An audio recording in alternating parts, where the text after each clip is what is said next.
and I'm not engaging you enough. Because when I'm in a high school classroom, I want to say pretty much from about 6th grade up sometimes, the kids have their phones. I want to engage you, and now I'm not saying I would use phones all day long, every day, but when I'm allowing them out, you're going to be engaged. And so that's a key. I need to know you well enough to do that. So this is one way I get to know all of you. I'm using the Padlet activity. Back. And so this is an example of a 3rd grade class. They did the same activity. And you can see even one of them had time to go in and save an image from Google onto the camera roll and post it. Again, this is a classroom I'm in there once a week. So this is how I stay in touch with where they're at. And also, somebody in the last group said it got what was something that was on your mind. And a lot of times, and I can tell you even with adults, when I do this, you need to check in and you have something on your mind you want to say. When I presented at a conference a couple months ago, somebody posted that their partner was talking about their wife going through chemotherapy. That was what was on his mind.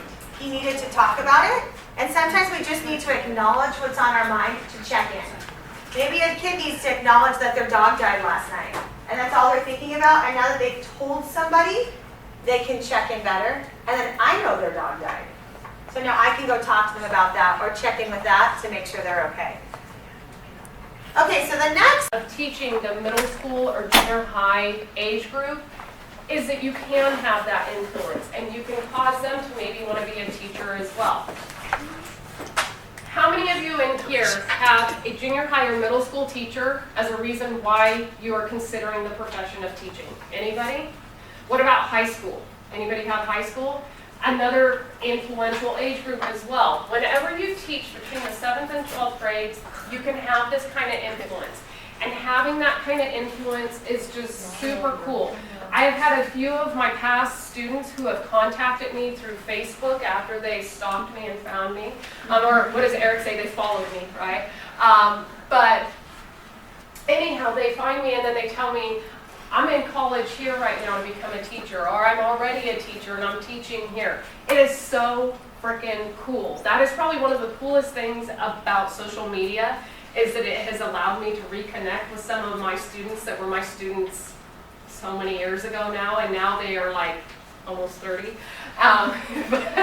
which is like scary to me. But at the same time, I love it, and I love that then they tell me, you are why. For me, it was a junior high teacher why I decided to become a teacher. She shaped everything in my life so much during those 2 years, and I was so fortunate to have her for 2 years in a row that I decided, I want to do this, I want to do that too.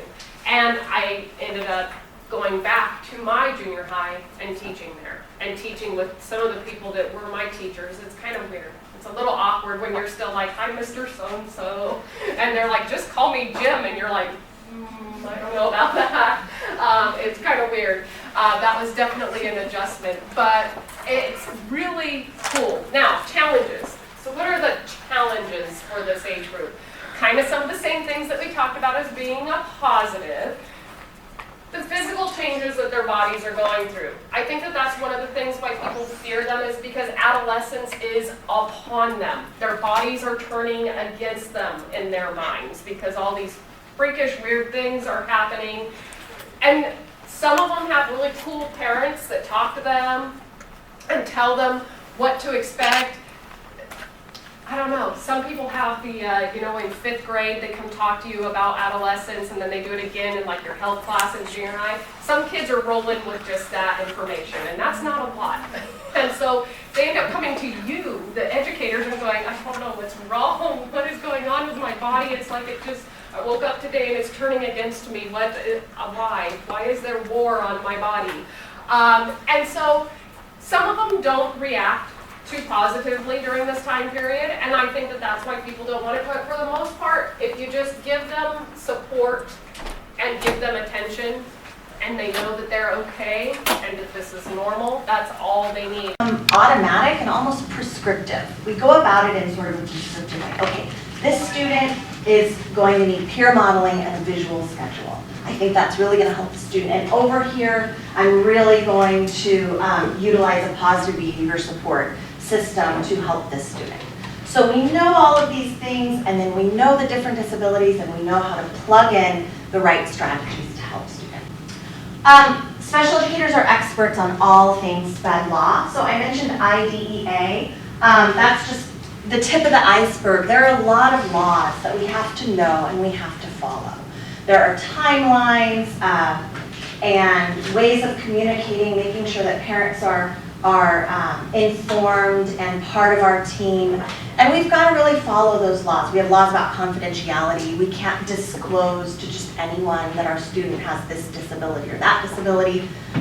So again, we've got to really know what we're doing in terms of SPED law so that we're aligned with those laws.